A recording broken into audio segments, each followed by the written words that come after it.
여러분, 그리스도인은 예수를 믿는 것을 이제 전제로 하죠. 그렇다면 우리에게 중요한 질문이 하나가 있습니다. 그것이 무엇이냐면 예수님을 믿는 것이 무엇이냐는 것입니다.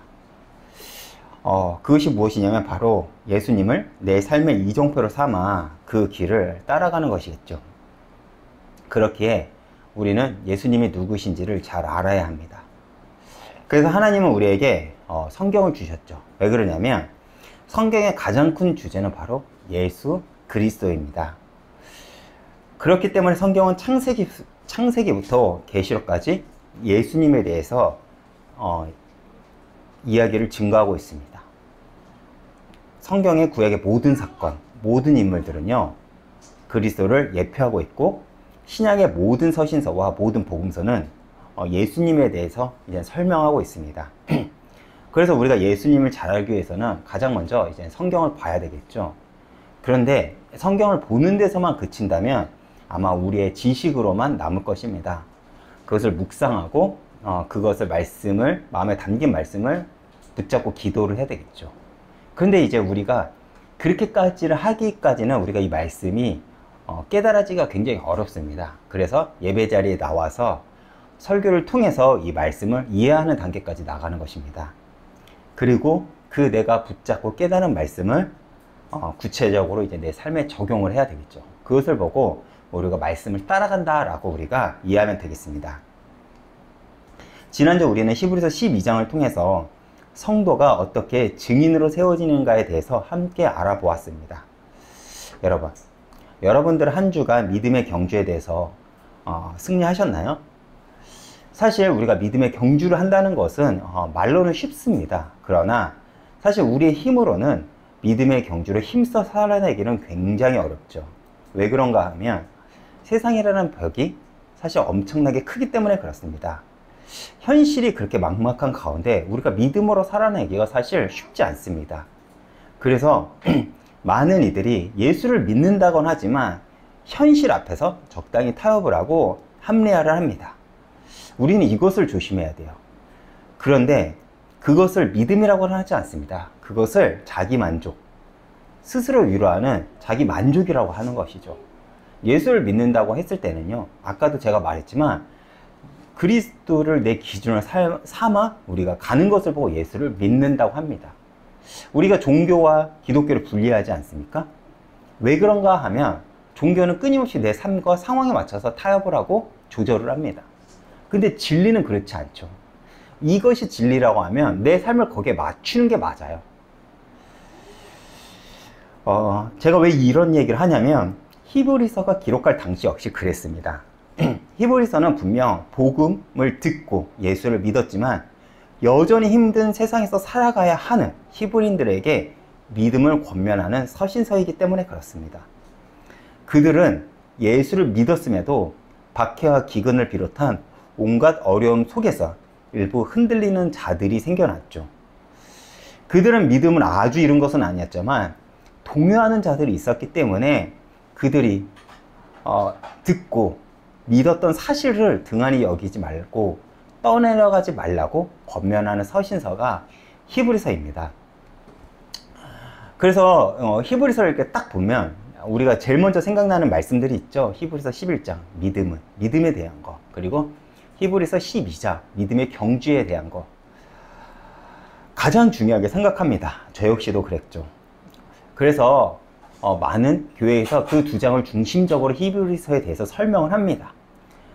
그래서 저 역시도 원래 히브리서 11장과 12장을 설교를 하고 원래 이번 주부터 요한복음 속에서 드러난 예수님에 대해서 전하고자 했습니다. 그런데 히브리서 11장, 12장, 히브리서 총 13장이 있으니까 이 11장과 12장은 히브리서의 거의 결론이라고 우리가 생각하시면 되지 않겠습니까? 근데 결론은 정했는데 그 결론을 향하는 믿음의 과정이 부족하다는 생각이 들었어요. 그래서 이번 주 다시 히브리서를 보면서 제가 말씀을 준비했습니다. 그래서 앞으로 몇 주간은 히브리서를 통해서 예수님에 대해서, 믿음에 대해서 우리가 함께 알아가는 시간을 가져봤으면 좋겠습니다. 히브리서에 대해서 잠깐 설명하면요, 히브리서는 누가 썼는지 아직 정확하게 밝혀진 바가 없습니다. 의견이 분분하죠. 그렇지만 확실했던 것은 무엇이냐면 히브리서의 저자는 구약에 대해서 굉장히 능통한 자라고 합니다. 그래서 히브리서에서 가장 많이 나오는 것이 바로 제사법이에요. 그렇기 때문에 히브리서의 또 다른 별명은 신약의 레위기라고 불리기도 합니다. 그렇다면 히브리서 저자는 왜 그렇게 구약에 대해서 많이 인용을 했을까요? 이유가 있어야 되지 않을까요? 히브리서는 당시 디아스포라, 흩어져 있던 유대인들 향한 서신서예요. 이방인들 향한 서신서가 아니라 유대인들에게 너희가 믿은 그리스도가 누구인지에 대해서 설명해 주기 위해서 구약에 있는 그 말씀들을 가지고 와서 유대인들에게 설명을 해주는 글입니다. 제가 위에서도 말했지만 히브리서는 분명히 복음을 듣고 예수는 믿었지만 여전히 힘들고 고난 가운데 살아가는 유대인들에게 믿음을 권면하는 서신서입니다. 그래서 히브리서 2장 1절을 보면 이런 구절이 있죠. 이런 문장이 있습니다. 우리가 들은 것에 더 유념하고 라고 했습니다. 이것이 무슨 말일까요? 지금 이 편지를 받는 수신자들은 어떤 신앙의 위기에 봉착을 했습니다.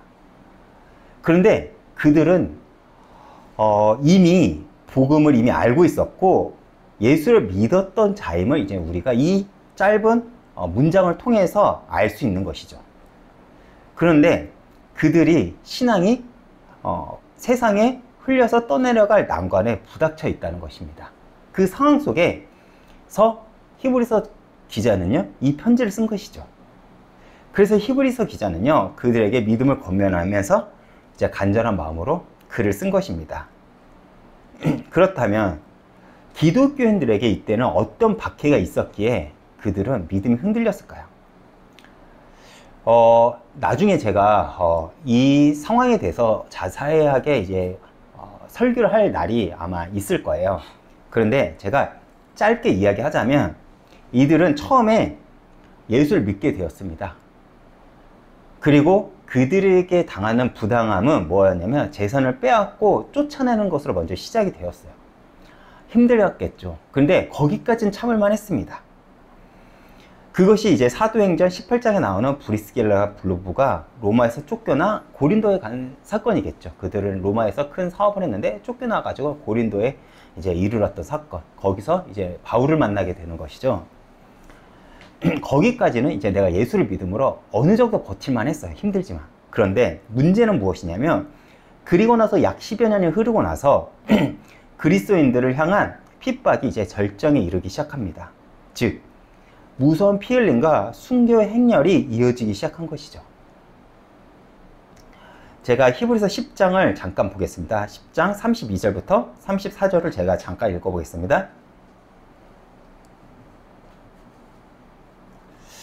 전날에 너희가 빛을 받은 후에 고난의 큰 싸움을 견뎌낸 것을 생각하라. 혹은 비방과 환난으로서 사람들에게 구경거리가 되고 혹은 이런 형편에 있는 자들과 사귀는 자가 되었으니 너희가 갇힌 자를 동정하고 너희 소유를 빼앗기는 것도 기쁘게 당하는 것은 더 낫고 더 영구한 소유가 있을 줄 알미라. 아멘. 여기서 32절에 보면 빛을 받은 후에 라는 이제 말이 있죠. 이 뜻은 이렇게 번역할 수가 있겠습니다. 너희가 진리를 받은 후에. 이 진리가 무엇을 가리키죠? 예수 그리스도를 가리킵니다. 분명 이들은 처음에는 복음을 듣고 예수를 믿었을 때는 박해를 기쁨으로 받아들였다는 거예요. 왜? 내가 진리를 소유했으니까 이 정도 고난을 내가 감수할 수 있다라고 그들은 생각을 했겠죠. 그런데 문제는 무엇이냐면 이 박해가 줄어들지 않는다는 거예요. 우리가 예수를 믿었을 때 그 어떤 기대가 있지 않습니까? 내 문제가 해결이 되고 이 고난의 시간이 내가 예수를 믿음으로써 끝이 나고 더 나아가 우리가 예수를 그리스도를 증거할 만한 어떤 증인의 자리에 있을 만한 것들을 우리가 기대를 하는데 고난이 끝나지 않는 것입니다. 오히려 점점점 심해져 갑니다. 먼저는 경제적 공동체에 들어갈 수 없었습니다. 근데 만약 그 가난이 나 혼자 내 당대만 그칠 문제라면 아마 그들은 충분히 그리고 넉넉하게 견딜 수 있었을 거예요. 근데 문제는 무엇이냐면 그 가난이 자녀들에게 대물림 될 수밖에 없다는 사실입니다. 왜? 경제 공동체에 들어가지 못하니까 그 가난이 끊을 수가 없는 거예요. 근데 문제는 거기서만 멈추는 것이 아니라 죽음을 당하는 일까지 벌어지기 시작합니다. 그리고 동시에 어떤 일이 벌어지냐면 다른 한쪽에서는 다시 유대교회에 돌아오라는 회유책도 들어옵니다. 너가 예수만 포기하면 하나님 계속 믿어도 돼. 예수만 네가 고백하지 않으면 돼. 라고 하면서요. 그들 입장에서 흔들릴만 하지 않겠습니까? 가난이 끝이 나고 그리고 죽음의 위기에서 벗어날 수 있는데요. 점점 강해지는 로마의 탐욕과 그리고 가난 그리고 종교의 회유, 이런 상황 속에서 예수를 믿게 된 유대인들이 있었다는 것입니다. 그런데 그래도 그들은 처음에는 견디고 버텼습니다. 왜? 진리를 소유했으니까. 십자가의 사건을 자기네들은 경험을 한 자들이지 않겠습니까? 그쵸? 어떤 사람은 십자가 사건을 봤을 거예요. 어떤 사람들은 주변 사람들한테 들었을 것입니다. 굉장히 그들에게는 십자가 사건이 가까웠었습니다. 그렇기 때문에 그 사건을 알고 있었기 때문에 누구보다도 생생히 경험을 했기 때문에 그들은 처음에는 견뎠습니다. 십자가를 생각을 하고요. 그런데 점점 깊어지는 핍박 때문에 점점 영적으로 낙심되기 시작한 것입니다. 과연 우리가 믿은 것이 옳은 것인가? 이것이 흔들리기 시작한 것입니다. 그래서 그리스도로부터 등을 돌리는 일이 벌어지기 시작한 것이죠. 그런데 이것이 당시에만 있었던 상황이 아니라 오늘날에도 시대만 달랐지 본질적으로 일치합니다. 우리 역시도 오래전에 복음을 들었죠. 처음 이 나라에 복음이 들어오고 우리의 선배들이 믿음을 가지게 되었을 때는 믿음을 고난으로 버텼습니다. 우리 앞세대는요, 교회를 지켜내고 복음을 지켜내는데 사실 최선을 다한 것이 아니라 목숨을 걸었죠. 그런데 지금 이 시대에 정말 교회를 위해 예수를 위해 목숨을 걸라라고 하면요, 야, 그 말은 이 시대에 맞지 않아 라고 아마 많은 이들이 이야기할 것입니다. 그렇지 않은가요? 지금 예수를 믿는 것보다 더 중요한 게 삶이에요. 내 삶. 그렇죠? 지금 이 시간에 과거에는 교회를 다녔고 주일학교 때는 교회를 다녔고 청년 시절에는 교회를 다녔는데 대부분 사람들이 교회를 떠났습니다. 그들은 지금 뭐 하고 있을까요? 아마 그들은 이렇게 얘기하고 있을 거예요. 나 그래도 어렸을 때 주일학교 다녀봤어. 나 예수 믿어봤어. 훈련 받아봤어. 나 여전히 예수 믿어. 그런데 지금은 내 삶이 중요하잖아. 내가 즐기는 게 중요하잖아. 구원은 그래도 받았을 거야. 이 정도를 타협을 하고 내 삶을 쫓아갑니다. 야, 교회를, 예배를 위해 목숨 걸어. 야, 그거는 언제적 말인데 많은 사람들 그러지 않을까요? 많은 사람들이 이제는 대부분이 교회를 다녀도 나를 위해 신앙생활을 하는 사람들이 점점점 늘어나기 시작한 것입니다. 어느 순간부터 복음이라고 얘기했지만 그 기준이 하나님에서부터 나에게 옮겨진 것이죠. 그런데 여러분 기억하십시오. 복음은 오늘날에도 여전히 목숨을 걸어야 하는 절대적 진리라는 것을요. 시간이 흐르면서 그리스도의 삶의 영적인 피로감들이 찾아오기 시작했습니다. 그래서 너나 할 것 없이 믿음에서 떠나고 싶어하는 일들이 벌어지기 시작한 것이죠. 제일 먼저 나타난 현상은 무엇일까요? 믿음의 성장이 멈춘 것입니다. 히브리서 5장을 제가 한번 보겠습니다. 히브리서 5장 11절에서 14절 말씀입니다.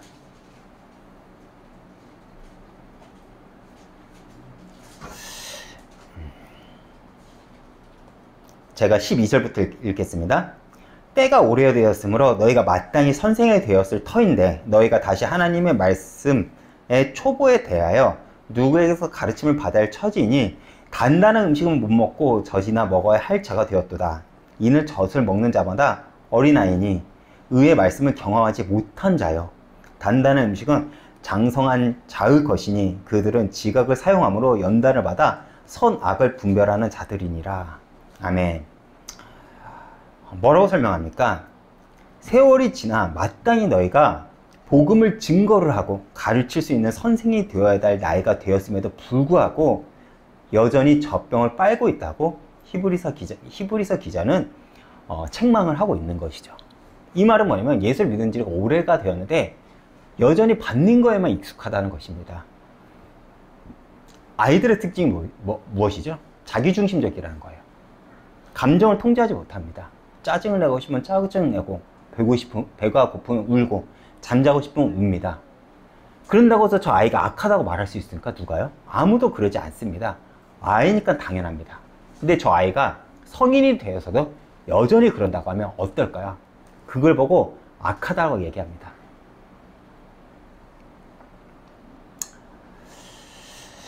또 어떤 현상이 일어납니까? 히브리서 10장을 제가 한번 읽어보겠습니다. 히브리서 10장입니다. 25절만 읽어보겠습니다. 모이기를 패하는 어떤 사람들 습관과 같이 하지 말고 오직 권하여 그날이 가까움을 볼수록 더욱 그리하자. 이 말이 왜 나왔을까요? 모이기를 패하는 사람들이 늘어나기 시작하기 때문에 히브리서 기자는 이것을 기록한 것입니다. 당시 핍박이 있으니까 모이기를 패하는 일들은 여기저기 사회 시대 분위기처럼 일어났습니다. 그런데 한번 생각해 보세요. 히브리서 기자는 그거를 책망을 했지만 사실 내가 모였다, 내가 예수의 이름으로 모인다면 그것은 목숨을 각오해야 될 일이에요. 이 시대에 만약 이런 일들이 일어났으면 당연히 모이면 안 됩니다. 그것이 상식이고 그것이 똑똑한 일이라고 사람들한테 칭찬받았을 거예요. 근데 히브리서 기자는 반대로 얘기하죠. 왜 그랬을까요? 예수를 믿는다는 것은 목숨을 걸지 않으면 할 수 없다는 것을 우리에게 알려주는 것입니다. 다시 말해 내가 모이기를 패한다. 믿음을 저버린다는 거예요. 당시 분위기가 그랬다는 것입니다. 그 가운데서도 교회를 떠나는 일이 일어나고 믿음을 저버리는 일들이 그 시대에 보이기 시작한 것입니다. 처음에는 모이기를 패하지만 그 다음에는요 예수를 떠나기 시작합니다. 왜 그럴까요? 믿음은 어디서 난다고 했죠? 들음에서 나기 때문에 그렇습니다. 우리가 불편하지만 힘들지만 그리고 귀찮지만 우리가 왜 함께 모이냐라고 하면 여러분의 몸이 여기 있으니까 좋거나 싫거나 말씀을 듣지 않습니까? 내 몸이 하나님 원하신 자리에 있는 것이 영적인 것이고 하나님을 기쁘게 하는 일이에요. 근데 우리의 신앙은 어떤지 아십니까? 그냥 다짐입니다. 하나님은 내 진심을 알아줄 거야. 근데 행동은 안 그래요. 그것을 믿음이라고 얘기를 하지 않죠. 그걸 성도라고 얘기하지 않습니다. 그렇기 때문에 히브리서 기자는 강력하게 이렇게 이야기를 하고 있는 것입니다. 원인이 어떠하던 간에 그 시대의 그리스도인들은 첫사랑을 잃어버리고 만 것이죠. 이렇듯 히브리서는 우리에게 던지는 화두가 분명합니다. 그렇다면 히브리서의 전체의 주제는 무엇일까요? 아주 쉽게 설명한다면 이거입니다. 그리스도의 우월성. 왜 그럴까요? 너희들이 당한 그 어떤 고난보다 그리스도가 훨씬 크다는 것입니다. 그걸 갚아줄 수 있다는 거예요. 니네가 보기에는 로마가 커 보이고 니네가 보기에는 로마 황제가 엄청 커 보이지만 그리스도는 그들보다 훨씬 우월하다는 것을 가르쳐주기 위해 히브리서는 기록한 것입니다. 이것을 좀 더 쉽게 얘기를 한다면 이렇게 얘기를 할 수 있겠죠. 예수님, 당신이 최고입니다. 그런데 정말 단순한 내용이고 이 말을 들으면 우리는 그런 줄 압니다. 그렇지만 우리 삶에 실존적으로 들어간다 보면 우리의 마음 깊은 곳에는 이런 고백이 부담스럽습니다. 왜 그럴까요? 많은 사람들이 예수님을 믿으면서 실제로 예수님을 잘 모르기 때문에 그렇습니다. 예수를 믿는다고는 하지만 우리의 모든 선택, 행동이 어디에 기준이 될까요? 우리의 욕망, 우리의 이익에 근거가 되어 있습니다. 그래서 많은 사람들이 실질적으로 내 삶에 이익이 되지 않으니까 교회를 나오지 않는 것이고요. 실질적으로 내가 예수를 믿는 것이 불편하니까 내가 교회를 떠나는 것입니다. 그리고 우리가 교회를 선택하는 데 있어서도 내 마음에 드는 것. 이 말씀이 정말 하나님의 말씀인지 진리를 선포하는 건지 아닌지 관심 없습니다. 내가 좋아하는 사람들이 있고 여기에 내가 좋아하는 시스템이 있고, 이런 분위기를 우리는 원하죠. 많은 사람들이 예수를 믿으면서 실질적으로 예수님을 잘 모르는 것이죠. 왜 그럴까요? 주님과의 깊은 교제가 없어서입니다. 여러분, 예수님을 믿는다고 하면서 주님과 친밀한 교제가 없다면 여러분들은 아직 예수님을 잘 모르는 것입니다. 즉, 예수님을 믿지만 실질적으로 내 삶에 아무런 예수님이 영향을 주지 못한다는 것이죠. 그래서 예수님 아는 것은 굉장히 중요합니다. 왜 그런가 하면 예수님을 알면 알수록 우리의 인생이 분명해지고 명확해지기 때문입니다. 내가 왜 살아야 되는지, 오늘 내가 어떻게 살아야 되는지 분명해지죠. 왜 사람들이 방황을 할까요? 길을 찾지 못해서 그렇습니다. 열심히 살아가지만 확신이 없었습니다. 그래서 아무리 열심히 살아도 불행해지는 거고, 그래서 방황하는 것이겠죠.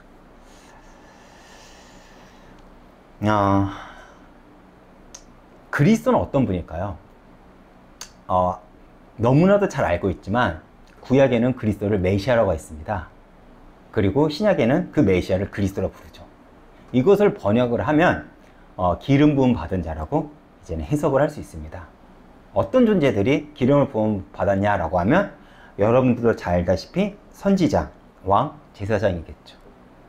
이 그리스도에 대해서 잠시 설명해 보겠습니다.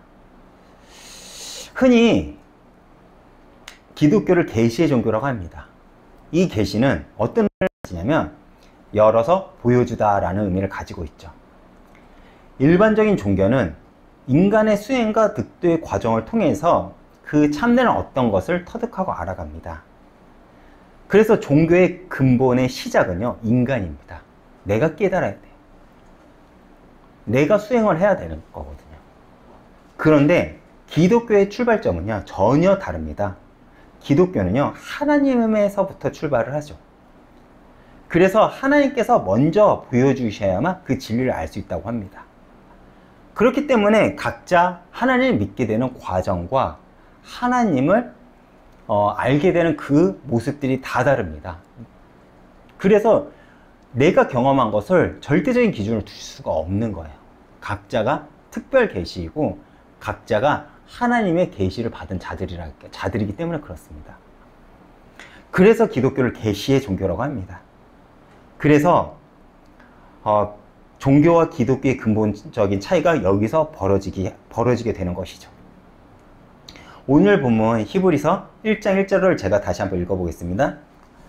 옛적의 선지자를 통하여 여러 부분과 여러 모양으로 우리 조상들에게 말씀하신 하나님이라고 했습니다.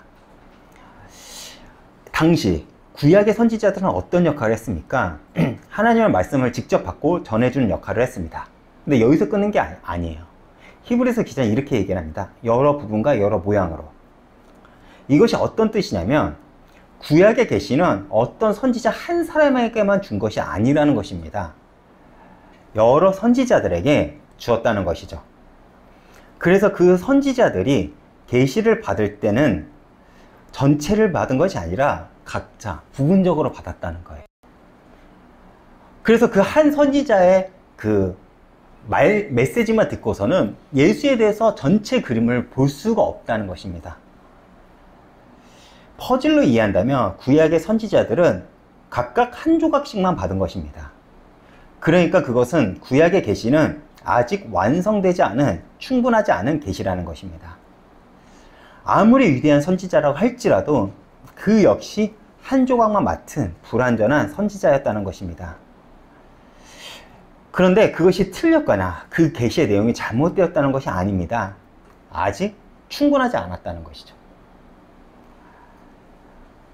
그런 의미로 구약의 계시는 아직 완성되지 않은 계시였습니다. 그런데 구약에서부터 여러 선지자를 통하여 예고하고 상징적으로 보여주던 그 그림의 실제적인 실체가 누구를 통해서 완성되었습니까? 바로 하나님의 아들 예수 그리스도를 통해서 완성이 되었습니다. 그것이 오늘 우리가 읽은 히브리서 1장 2절의 내용이죠.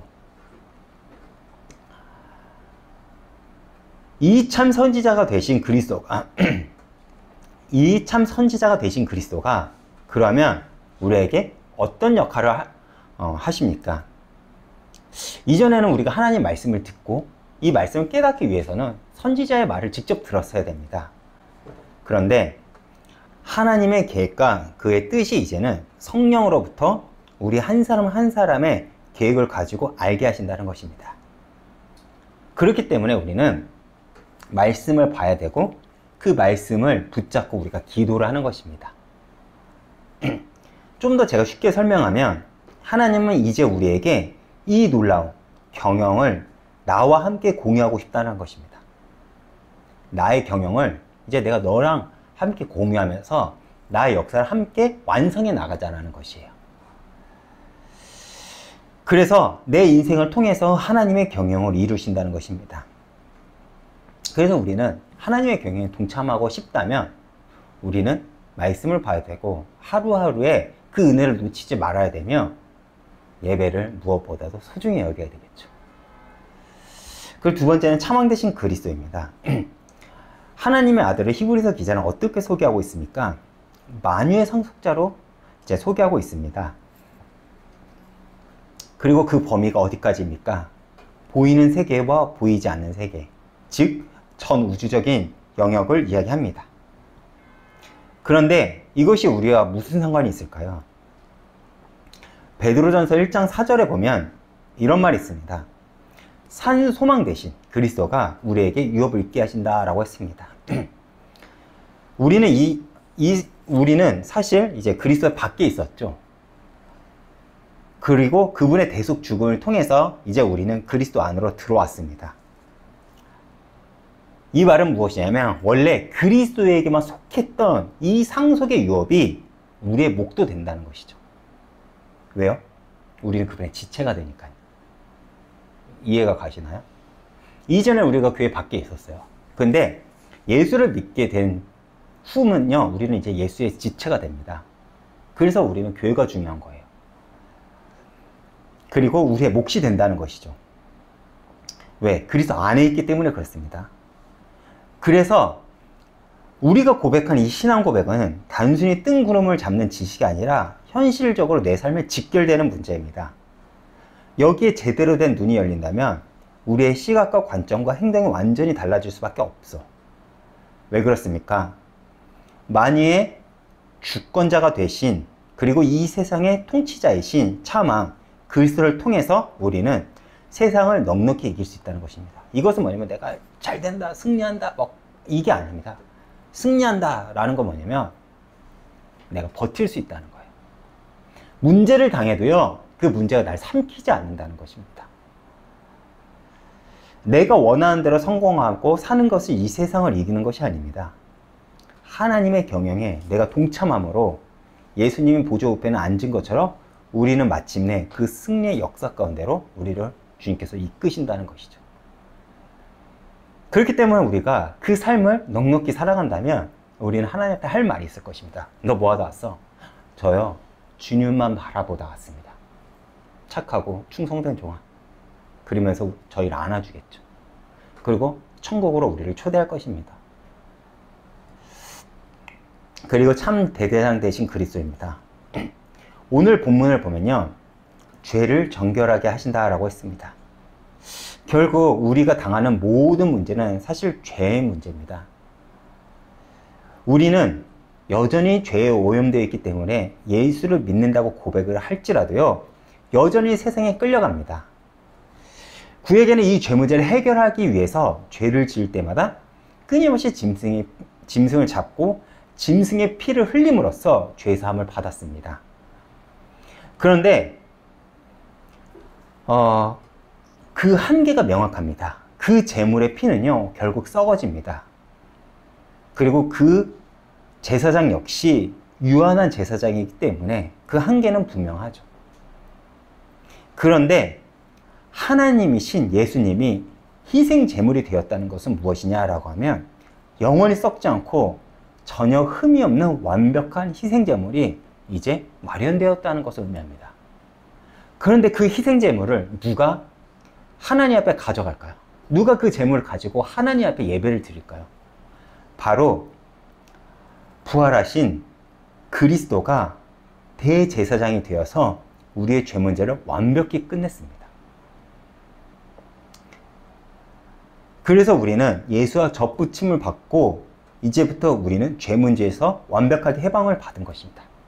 해방을 받았다라는 것은 뭐냐면 내 마음대로 살아가도 된다는 말이 아니에요. 우리가 여기까지만 딱 들으면 이렇게 생각합니다. 내가 마음대로 살아가도 나는 죄인이 아니야, 이렇게 생각을 합니다. 그 말이 아닙니다.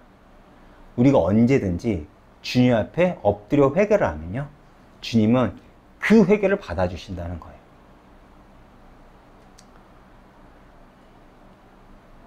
여러분이 얼마나 소중한 존재인지 아시겠습니까? 예수님은 왜 그런지는 모르나 우리를 구원하시기 위해 하나님 자녀로 삼으시기 위해 대속 제물이 되었습니다. 왜 우리를 사랑하는지 사실 몰라요. 우리는 주님을 배반을 했는데, 근데 그분의 사랑은요, 당신의 피 흘림까지 가셨다는 것입니다. 쉽게 말해 피로 값주고 우리를 살리신 것입니다. 그리고 그 가치 있는 삶을, 죄로 세상에 끌려가는 가치 없는 그 가치 있는 삶으로 우리가 여전히 죄에 붙잡혀 세상에 끌려가 가치 없는 인생으로 만드시길 말기 바랍니다. 우리는 가치가 있는 삶을 살아가시길 바라요. 많은 사람들이 내 인생을 내 욕망에 던져버립니다. 여러분, 예수를 믿는 자들은요, 소망을 내 인생에 두지 않아요. 내 즐거움에 두지 않고 내 이익에 두지 않습니다. 가치 있는 인생은 뭐냐면 날마다 소망을요, 소망 대신 그리스도에게 둔 자들입니다. 결론입니다. 3절에 이 모든 것을 하면서 그 능력의 말씀으로 만물을 붙드시며 라고 했습니다. 이것은 무슨 의미일까요? 우리가 밖에 나가면 햇빛이 있다는 걸 압니다. 어떻게 알까요? 햇볕만 보고도 태양의 실체와 존재를 알 수가 있죠. 그쵸? 봐보세요. 우리가 밖에 나가면 밝아요. 이 밝음, 햇볕, 이 빛을 보고 저기에 태양이 있구나, 우리는 그 존재를 압니다. 그리고 그것이 어두워지면 해가 졌구나, 빛이 없어지면 해가 졌구나 라는 걸 알아요. 다시 말해 광채를 보고 우리가 안다는 것이죠. 광채는 그리스도를 의미합니다. 그러면 그 광채는 무엇을 반영할까요? 하나님을 반영합니다. 우리가 그래서 예수를 보고 하나님을 알 수가 있는 것이죠. 직접 우리가 하나님을 보지 못해도 예수를 통해서 우리는 하나님을 알고 배워갈 수 있다는 것입니다. 그 하나님에서 오는 광채가 그리스도를 통해서 나타난 것이죠. 그래서 만물이 그리스도를 통해서 창조되고 벌어졌다는 것입니다. 그래서 예수님은요, 이렇게 말씀하십니다. 나를 본 자가 하나님을 보았다. 그리고 이 빛은요, 이제 우리가 소유하게 됩니다. 이 빛을 소유한 우리들이, 그렇다면 세상의 비춤으로 우리는 누구를 반영하고 누구를 드러내야 될까요? 이 빛을 소유한 우리들이 세상의 비춤으로 우리는 누구를 반영하고 드러내야 할까요? 바로 이 빛의 근원이신 예수 그리스도입니다. 그리고 그리스도가 피로 값주고 산 하나님의 몸된 교회겠죠. 왜 그렇습니까? 그리스도는 우리의 몸이고, 머리이고, 우리는 그분의 지체이기 때문에 그렇습니다. 그런데 동시에 이것은 우리의 일생에 요구되는 삶이기도 하죠. 내 삶을 통해서 그리스도가 드러나야 된다는 거예요. 내 삶을 통해서 교회를 소개해야 된다는 것입니다. 그래서 이 삶은 쉽지가 않습니다. 왜요? 우리가 매일매일 시작되는 그 매일의 삶에, 매일의 일상에 여러분 그리스도의 증인으로 살아야 되기 때문에 그렇습니다. 순간순간 죽어야 되고 순간순간 내려놔야 됩니다. 그래서 이 길은 어려운 길입니다. 그런데 그런 우리에게 그 광채의 삶을 하나님이 원하시고 계십니다. 그렇다면 그 어렵고 고단한 삶을 어떻게 우리가 살아갈 수 있을까요?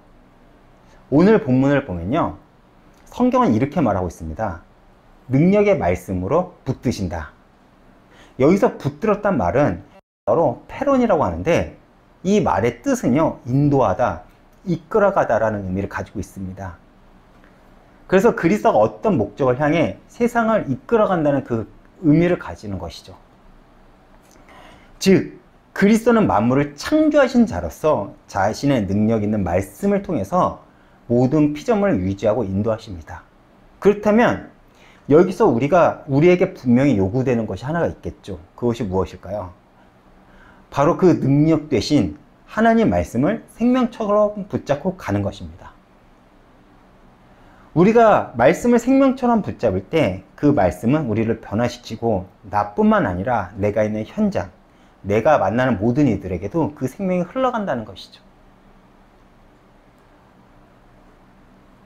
여러분, 히브리서 1장은요 예수가 누구인지에 대해서 유대인 그리스도인들에게 전하는 메시지입니다.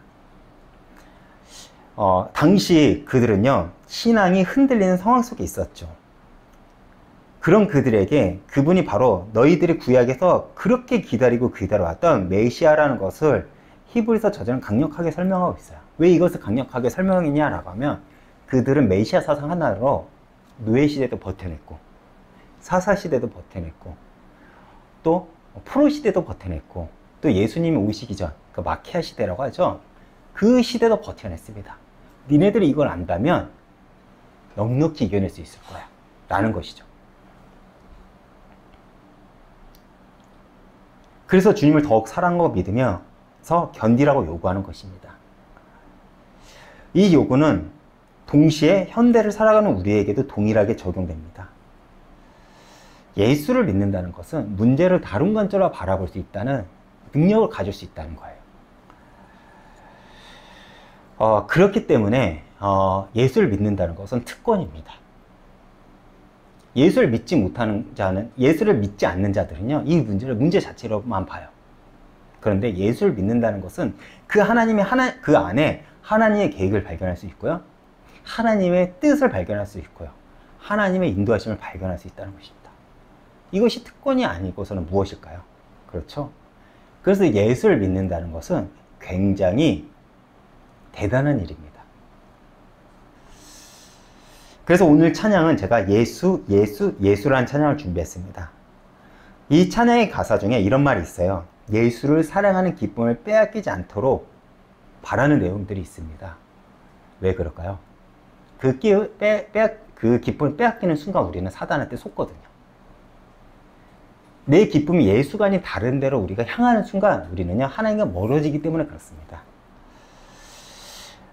제가 왜 이 찬양을 준비했냐면 히브리서 저자는요 아마도 신앙의 흔들림 속에 있는 성도들에게 전하고 싶은 말이 아마 이 말이 아니었을까라는 생각이 해봤기 때문에 그렇습니다. 여러분들도 오늘 이 찬양을 통해서 큰 은혜를 받으시고 주님을 더욱 깊이 사랑하시길 축원드리겠습니다.